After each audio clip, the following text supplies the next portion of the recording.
नमस्कार दोस्तों, मैं आप सभी का चिर परिचित दोस्त उपस्थित हूँ दोस्तों आप सभी के लिए कुछ जानकारीपूर्ण बातों को लेकर के। जी हाँ दोस्तों, शनि देव के प्रकोप से बहुत लोग प्रभावित रहते हैं और शनि देव के प्रकोप से बाहर निकलने के लिए समझ में नहीं आता है कि क्या करना चाहिए। शनि देव मतलब जितने ही लोग मानते हैं कि ये कष्टदायी या क्रूएल देव हैं, उतने ही सॉफ्ट और अच्छे फलदायी भी हैं। बस इनके लिए कुछ केयर करना होता है, आप सभी को कुछ ध्यान देना होता है हमारी दिनचर्या में, जिसके बाद ये बहुत ही अच्छे फलदायी हो जाते हैं।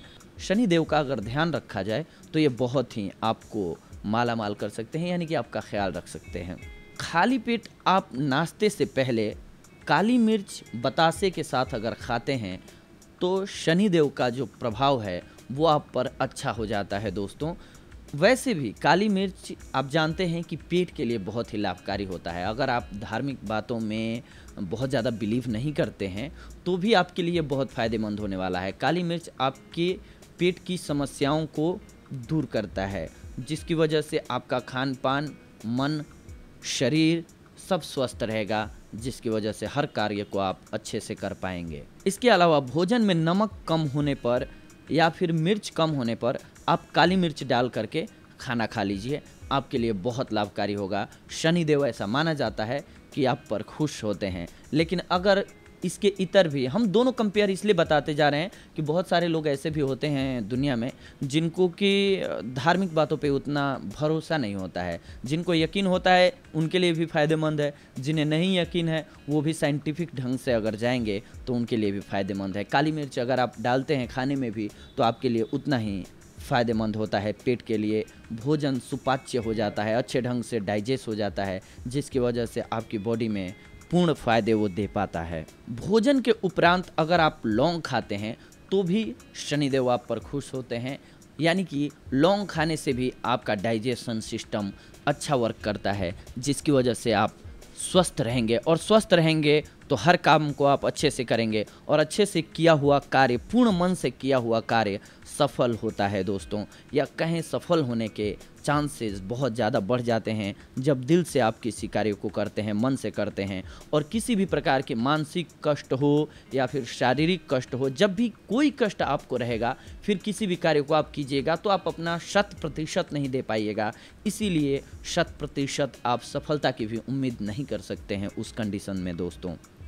शनिवार और मंगलवार को क्रोध ना करें। जी हाँ, क्रोध वैसे तो कभी भी नहीं करना चाहिए, पर अगर इसलिए हम कह रहे हैं कि 2 दिन भी आप अगर बचाते हैं तो आपके लिए बहुत फ़ायदेमंद हो सकता है। फिर धीरे धीरे आप कंट्रोल करना सीख जाते हैं क्रोध को। अगर डे ही आप बांट लेते हैं कि चलो इस दिन मुझे क्रोध नहीं करना है, क्रोध जब भी आए मौन रहने की कोशिश करें। हालांकि ये कहना बहुत आसान है, करना बहुत मुश्किल होता है, लेकिन फिर भी अगर आपने माइंड में ठान लिया कि मुझे क्रोध नहीं करना है, क्योंकि क्रोध में किया हुआ कोई भी कार्य आप एनालाइज कीजिए अपनी लाइफ में कि क्रोध में जब भी आप डिसीजंस लेते हैं तो आपको लॉस होना स्वाभाविक सी बात है। चाहे आपको रिश्ते का लॉस हो या पैसे का लॉस हो या किसी सामान का लॉस हो, आपको लॉस ही होता है। इसीलिए जब भी क्रोध आए तो सबसे बेस्ट उपाय होता है कि आप शांत हो जाएं। उस कंडीशन में आप बोले ना और कुछ भी करें नहीं, बस शांति रखें अपने आप को, कुछ देर छोड़ दें, फिर आप खुद ब खुद डिसीजन लेने के लिए तैयार हो जाएंगे।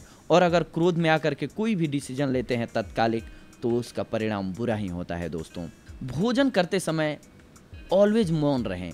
इसके पीछे शनिदेव की तो हम बात कर ही रहे हैं कि देव प्रसन्न होते हैं, लेकिन इसके साथ साथ आप साइकोलॉजिकल फैक्टर पे जब आप जाते हैं दोस्तों, तो क्या होता है, जब आप खाना खाते वक्त तो मौन रहेंगे तो सिंपल सी बात है कि आप किसी अदर एक्टिविटी में आपका माइंड नहीं जाएगा। और जब आपका माइंड खाने पर होगा दोस्तों तो आपकी मुंह में लार अच्छा बनेगा, स्टार्च लार जब अच्छा बनेगा तो खाना डाइजेस्ट अच्छे से होगा। वैसे क्या होता है, आप बात कर रहे हैं या टीवी देख रहे हैं या बोल रहे हैं खाना खाते वक्त, तो आपका ध्यान किन्हीं और बातों पर होता है, उस व्यंजन में नहीं होता है, जिसकी वजह से आपके मुंह में स्टार्च या लार, जो आप देखते होंगे कि किसी खाद्य पदार्थ को जब आप देखते हैं तो आपके मुंह में पानी भर आता है, और वो बहुत ज़रूरी होता है उस खाने को पचाने के लिए सही ढंग से। नहीं तो फिर वो धुएं वाली डकार और फिर अपच होना, ये सारी समस्याएं आती हैं। क्यों? क्योंकि आप खाने पर फोकस करके नहीं खाते हैं। इसी वजह से खाना खाते वक्त कोशिश करनी चाहिए कि आप मौन रहें। मौन रहेंगे तो आपका पूरा फोकस होगा खाने पर, जिसकी वजह से आपके मुंह में लार अच्छे से बनेगा, खाने को अच्छे से चबा करके खाएंगे तो आपके लिए वो 100% लाभकारी होगा दोस्तों। ऐसी मान्यता है कि देवता भी प्रसन्न रहते हैं इससे। प्रत्येक शनिवार को सोते समय शरीर व नाखूनों पर ऑयल मलें। आप जानते हैं कि पहले के वैद्य लोग जो होते थे दोस्तों, वो नाखून देख करके आपकी बीमारी को बता देते थे। नाखूनों से हमारे रोगों का पता चलता है, शरीर के रोगों का पता चलता है नाखूनों के कलर से।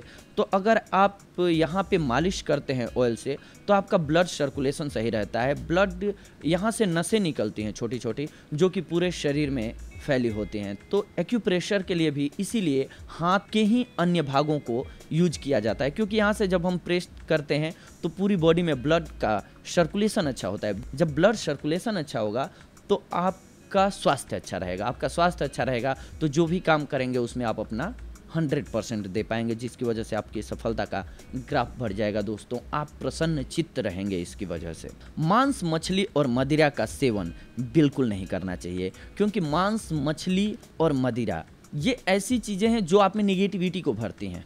आप फॉर एग्जांपल मान लीजिए किसी जीव जंतु को काट करके खाते हैं, उससे पहले वो बहुत डरा रहता है।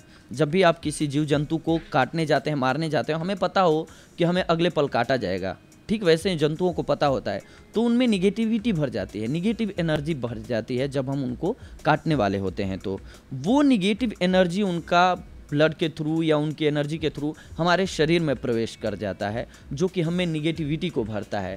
कहीं ना कहीं वो हमें निगेटिविटी भरता है, जिसकी वजह से हम अपने कार्य को करते हैं लेकिन हमें अत्यधिक क्रोध आता है, हम क्रूएल होते जाते हैं, हम क्विक रिएक्शन करते हैं, जब भी हम तामसी होते जाते हैं। अगर शास्त्रीय लैंग्वेज में कहें हम तो तामसी होते जाते हैं। तामसी प्रवृत्ति का मतलब है कि हमारी सोचने की जो क्षमता है वो उस लेवल पे नहीं रह जाती है कि हम कूल रह पाएँ हर स्थिति में। आप देखेंगे कभी भी शोध के अकॉर्डिंग भी ये प्रमाणित है दोस्तों, पहले के जो भी ऋषि मुनि होते थे वो किसी से डरते नहीं थे। दुनिया में बहुत ही बड़े बड़े अत्याचारी हुए, बहुत लड़ाकू वीर हुए, लेकिन किसी से भी नहीं डरते थे तो ऋषि मुनि। क्यों? क्योंकि वो कंद मूल फल खा करके रहते थे और स्टडी पर ध्यान देते थे। इसकी वजह से उनका फोकस जो है वो केंद्रित रहता था। और जितने भी लोग मार काट करने वाले थे, यानी कि मदिरा मांस का सेवन करके लड़ाई करने वाले थे, उनका अंत भी हुआ है और प्लस में उनके अंदर एक डर भी रहता था, जिसकी वजह से वो लड़ाई करते थे एक दूसरे से और वहाँ अंदर से प्लान बनाते थे कैसे मारना है, नहीं करना है। ठीक वैसे ही आप देखेंगे कि मैक्सिमम नंबर्स ऑफ मर्डरर जो होते हैं दुनिया के, वो तामसी भोजन करते ही हैं। इसके बाद ही सेल्फ डिफेंस में किसी की हत्या हो जाए वो बात अलग है, लेकिन क्रूएल्टी आती है वो इन्हीं चीज़ों से आती है, तामसिक भोजन से आती है। इसलिए भी तामसिक भोजन से बचना चाहिए दोस्तों। महिलाओं का घर की औरतों और बाहर की औरतों का सम्मान करना चाहिए। अगर आप घर की औरतों और महिलाओं का सम्मान करते हैं तो आप पर देवता भी खुश होते हैं, क्योंकि महिलाएं आश्रित होते हैं पुरुषों पे। जब आप खुद ही अपने घर की औरतों को साथ में लेकर के जाते हैं, बाहर जाते हैं या कहीं भी जाते हैं, तो आप ये अपेक्षा करते हैं, आप उम्मीद करते हैं लोगों से कि वेल बिहेव करें। ठीक वैसे ही हमें भी घर की महिला हो या बाहर की महिला हो, उनका आदर करना चाहिए, उनका सम्मान करना चाहिए। इससे आपका मन प्रसन्न रहेगा, आप भी दुखी नहीं रहेंगे, किसी और को ठेस भी नहीं पहुंचाएंगे, जिसकी वजह से आप हर काम को अच्छे से करेंगे। आप में एक अलग कॉन्फिडेंस होगा, इसीलिए आपके पास सफलता भी बहुत अच्छी होगी दोस्तों। गुड़ व चने की बनी हुई वस्तु को ज़्यादा से ज़्यादा दान करें। आप जानते हैं गुड़ जो होता है वो पेट के लिए बहुत अच्छा होता है, और चना ये पेट के लिए भी अच्छा होता है और बहुत ही शक्तिशाली होता है। इसमें प्रोटीन भी भरपूर मात्रा में पाया जाता है। तो आप किसी को भी ज़रूरतमंद को, भिखारी नहीं कहेंगे, ज़रूरतमंद को, जिस ज़रूरतमंद को आप गुड़ और चने का दान करते हैं उसकी बॉडी को एनर्जी मिलता है, उसका पाचन सही होता है, उसका पेट भरता है, ये आपको एक सुकून देता है। ये सुकून आप में जब भरता है तो आपके कार्य करने की क्षमता बढ़ती है, आप में आत्मविश्वास बढ़ता है और आत्मविश्वास से किया हुआ कार्य सफल होता है दोस्तों। उड़द की बनी हुई दाल, चावल की खिचड़ी को दान करना चाहिए। आप ठीक वैसे ही आप साइंटिफिक रीजन पे जाएं तो उड़द जो है, आप जानते हैं कि लोग बीमार होते हैं तो उड़द के दाल की खिचड़ी दी जाती है। क्यों? क्योंकि ये सुपाच्य होता है और इसमें बहुत ज़्यादा मात्रा में एनर्जी पाई जाती है, तो इसीलिए उड़द और चावल की खिचड़ी का दान करना चाहिए दोस्तों, आपके लिए लाभकारी साबित होगा। प्रत्येक शनिवार को कटोरी में ऑयल भर के, सरसों ऑयल भर करके आप उस दीपक जला करके मंदिर में रखाइए। आप जानते हैं सरसों के तेल से जब भी दीपक हम जलाते हैं तो निगेटिविटी दूर भागती है, निगेटिव एनर्जी दूर भागती है, पॉजिटिविटी का समावेश होता है और आपके मन में एक साइकोलॉजिकली विश्वास बनता है कि हमने कुछ किया है, जिसकी वजह से आप जा कर के कार्य को पॉजिटिव ढंग से करना स्टार्ट करते हैं, इसलिए आपकी सफलता का ग्राफ बढ़ जाता है दोस्तों। तो ये था आज का हमारा वीडियो, शनिदेव को प्रसन्न करने के लिए, या यूं कहें आपके आत्मविश्वास को बढ़ाने के लिए। साइंटिफिक ढंग से सोचेंगे तो आपके आत्मविश्वास को बढ़ाने के लिए, अगर धार्मिक ढंग से सोचेंगे तो शनिदेव को खुश करने के लिए या किसी भी देवताओं को खुश करने के लिए। आप सभी से हम अगली बार जुड़ेंगे कुछ और महत्वपूर्ण ऐसी ही जानकारियों को लेकर के। तब तक के लिए धन्यवाद, नमस्कार दोस्तों।